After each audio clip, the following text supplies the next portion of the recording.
Hi, Nick Collier here, and we're starting on this interesting little project. A couple of months ago, I happened to look on Craigslist, and this guy had for sale, I think it was a chuck or something like that. And I went, okay, let's go have a look at it.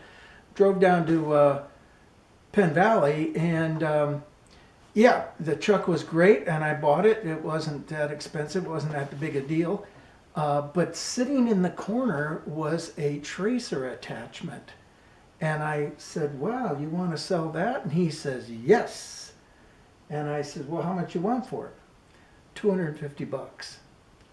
So we hooked it up, plugged it in, thing works perfect. So, of course, it fits something else. So we're going to have to adapt it. The tracer attachment is back here. I'm going to see if I can bring you in and show it to you. Let's see. Right now it's kind of all torn apart because we're getting ready to look at everything. But this is the follower, and this arm goes on top of this post here, and then the whole thing fits on top of this plate of steel, and it rotates a certain amount. The problem is that these four holes don't bolt up to my carriage, of course. Holes in our carriage or our cross feed, and we want to put the plate to put the tracer attachment to it. And here's the plate. We're going to drag this over here and drop it in place. See where we're at. I believe it goes this way. So that goes on top of that. The old connection that this attachment had these four holes here. Of course, as you can see, they're much wider than the holes that I have, and also a little bit longer, and they're just not going to quite fit. So the question is how do I figure out where my other holes are going to be so that I can figure out where to drill these holes, and also where to locate these holes so that they fit outside of the T-slot there. Now, back in the early 60s, when I was learning to be an auto mechanic, and during that time, there was not a shortage of parts, car parts, but it took a while to get them. You'd order a part, and maybe it'd come in a week. You couldn't get the part the next morning like you can today. And so there were times when, you just needed a small gasket, and you didn't want to wait a week for it. So you always had a bunch of stock gasket material laying around. So, but then, you'd had 18 holes going around in an oval, and you couldn't figure out where to put the holes in that stuff. So my mentor at the time, Vern, showed me how to do this little trick, and it kind of came out pretty good. So what I'm going to do is take this plate off. We're going to put just a piece of regular paper on top of this. And what I want to do is I want to line it up. Actually, I'm going to just leave it there. But I want to line it up with these two bosses right here, just so I know where they're at. Then we're going to take a couple of magnets and drop the magnets in place, just to make sure everything's going to stay where it wants to stay. And then a real simple thing.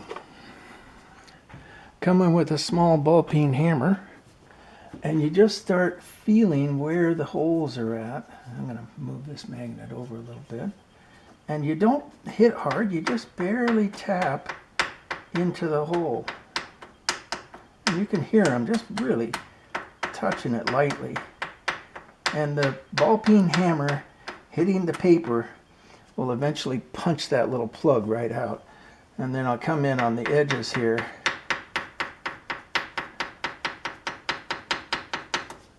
Oops.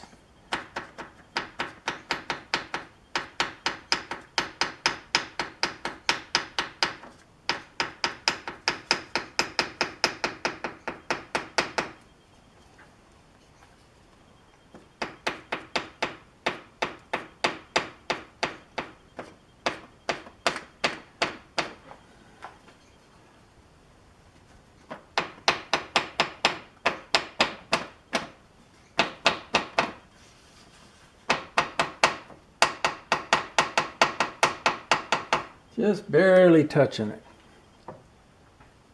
Let's come in here. Where's that hole? There it is.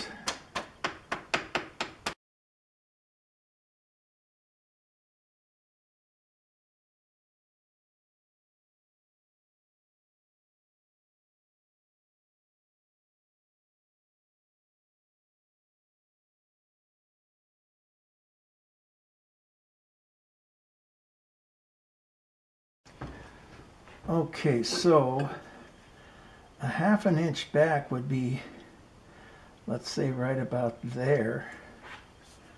Now let's put our paper back in place here where it wants to be. And that lands just about right. Let's see here. If we could land a little bit more centered.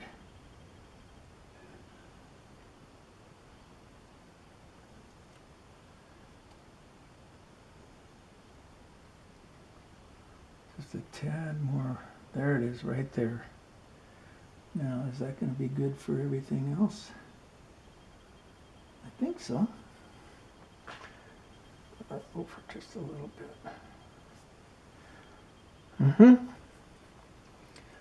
All right, so let's mark our holes here.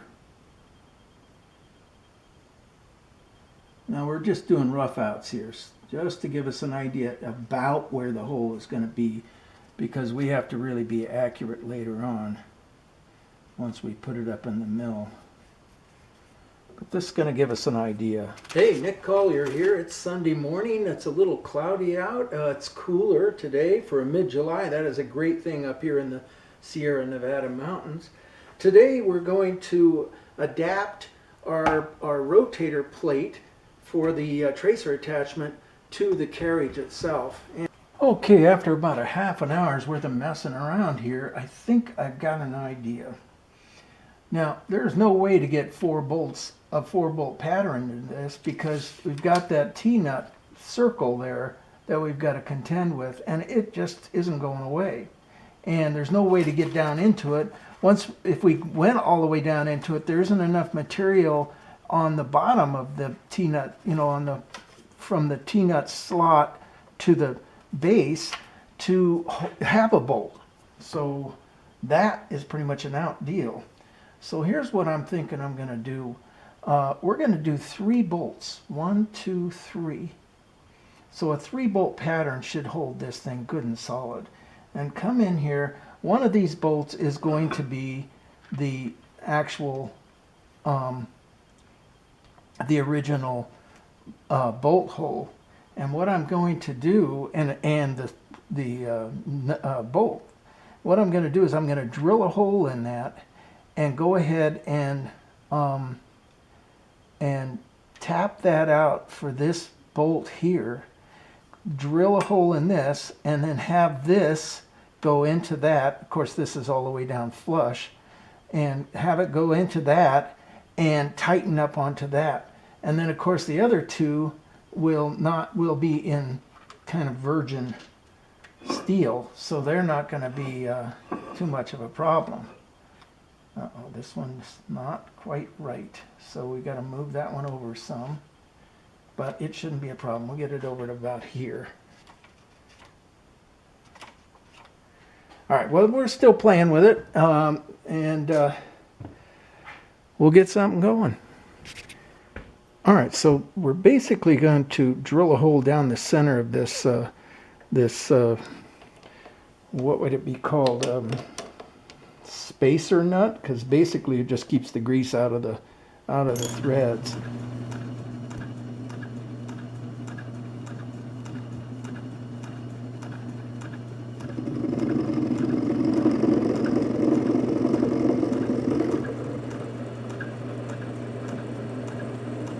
All right, that ought to get us started.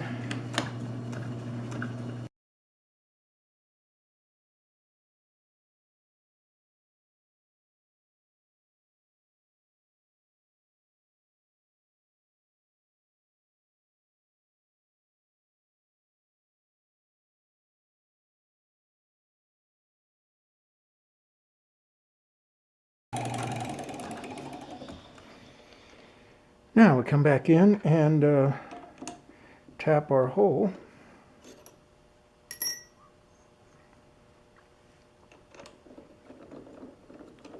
And this old 3/8 tap is pretty used up, but I think it's going to be able to do a hole here.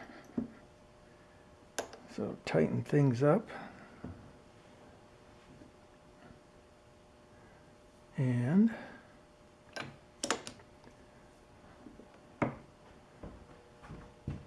we're going to slow the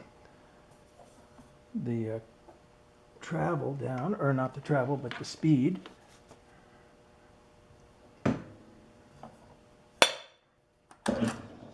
Yeah, that's better. Get ourselves a little bit of oil in on this.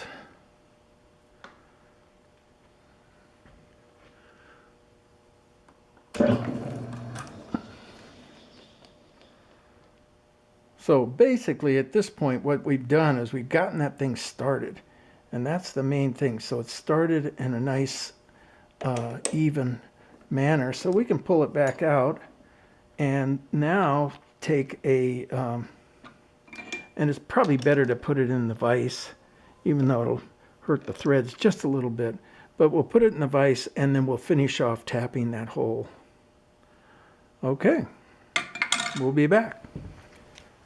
Pretty straightforward deal here. We're basically just going to run the tap down into that hole, and since this tap is so messed up, I'm going to do a lot of back and forth action so that I don't end up getting too much galling going.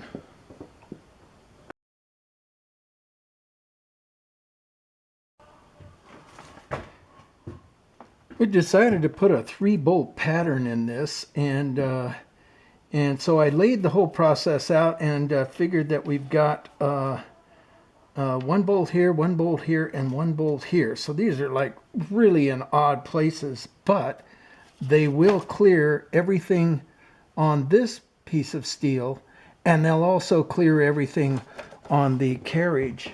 So I'll set it all up. We're ready to go. All I need to do now is drill the 3 holes. So we're just going to drill a 5/16 hole first out, and then come back in with a 3/8 so that the bolt will fit in there, and then come back in with a counter bore and bore it so that the bolt will seat flat on the surface. All right.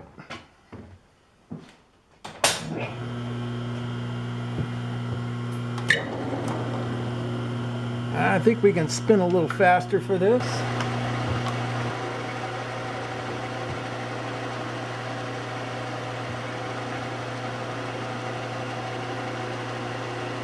Pretty simple, just drill 3 holes. I've got it sitting up on some parallels so that we don't drill through into my milling table. Just take it on down.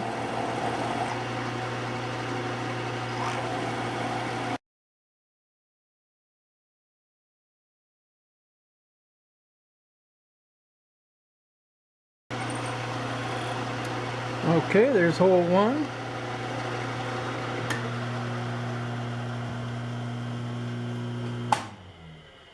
And since we're right here, we're going to go ahead and drill it 3/8 and then put that counter bore in. I'll be back in a minute.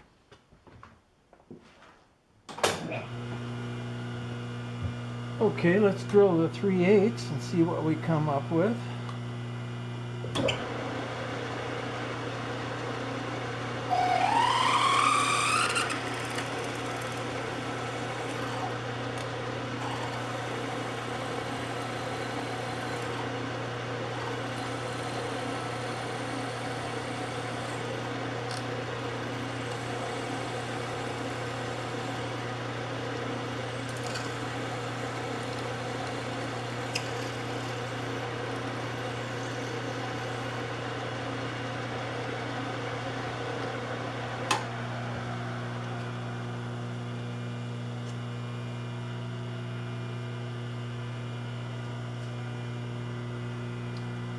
And now we're going to take an end mill and just go in and counterbore with that end mill. It should work out just fine. Might have just a little bit of chatter, but you know, we're not really too worried about that. And we want to slow this back down. There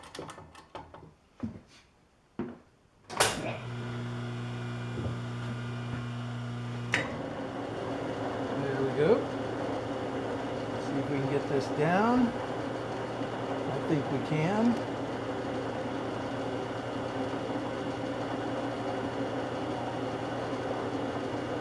Okay.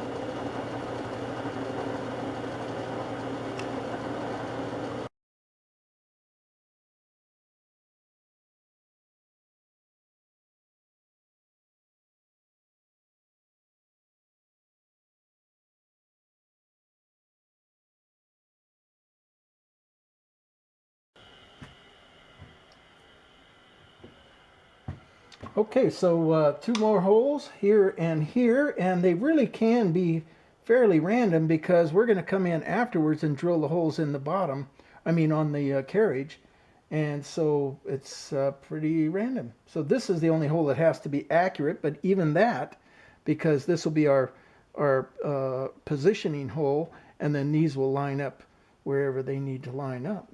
So let's just kind of take everything back and see if we can get it to line up with the next hole. Drop this down, find a center of some sort. I'd say something right about there. And we'll start back in with the 3/8 hole and kind of work our way up from there. Back up to high speed.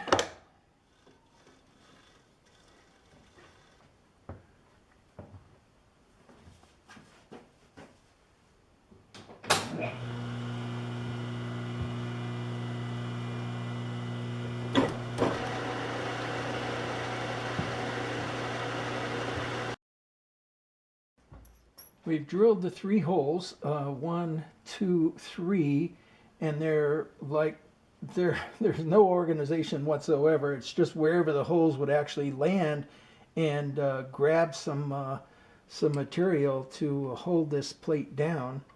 And I threaded them, and now I'm running the screws down and tightening them up, and pretty much I think we're ready to put the tracer attachment on. Now, there's lots to do beyond that, because we have to get the follower hooked up. We have to get the tool post made. But at least we've got a tracer attachment in play here. And that's pretty exciting. All right, the tracer attachment is in place. It's pretty well locked in. Maybe we hook it up and see how it goes. So from this position, the tracer attachment adjusts. We could call this X, and you can see that that the head moves this way. And then this would be Y, and the head moves the other way. And so that gives us the position.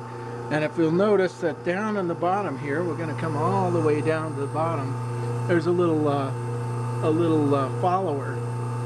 And if we push that and we come up to our head, push it one way, and it pulls itself back, and let it go, and it comes forward. Push it the other way, it pulls itself back, and let it go, it comes forward.